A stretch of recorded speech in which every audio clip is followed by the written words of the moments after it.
Supreme court సంచలన తీర్పు ఇచ్చింది.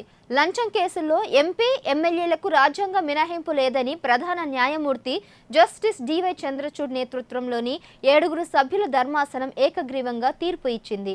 పార్లమెంట్, అసెంబ్లీలో ప్రశ్నలకైనా ఓటుకైనా లంచాలు తీసుకుంటే విచారణ ఎదుర్కోవాల్సిందేనని స్పష్టం చేసింది. 1998లో పివి నరసింహారావు కేసులో ఇచ్చిన తీర్పును కొట్టివేస్తూ తాజాగా సరికొత్త తీర్పు ఇచ్చింది. చట్టసభల సభ్యుడు లంచం ఇవ్వడం ప్రజా జీవితంలో విశ్వసనీయతను దెబ్బతీస్తుందని, లంచాలు తీసుకోవడం నేరమని సుప్రీంకోర్టు స్పష్టం చేసింది.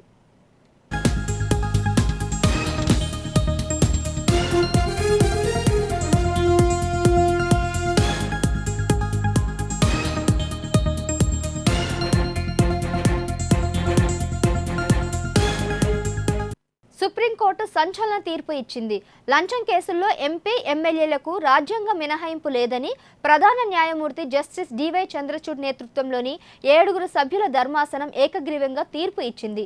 పార్లమెంట్, అసెంబ్లీలో ప్రశ్నలకైనా ఓటుకైనా లంచాలు తీసుకుంటే విచారణ ఎదుర్కోవాల్సిందేనని స్పష్టం చేసింది. 1998లో పివి నరసింహారావు కేసులో ఇచ్చిన తీర్పును కొట్టివేస్తూ తాజాగా సరికొత్త తీర్పు ఇచ్చింది. చట్టసభల సభ్యుడు లంచం ఇవ్వడం ప్రజా జీవితంలో విశ్వసనీయతను దెబ్బతీస్తుందని, లంచాలు తీసుకోవడం నేరమని సుప్రీంకోర్టు స్పష్టం చేసింది.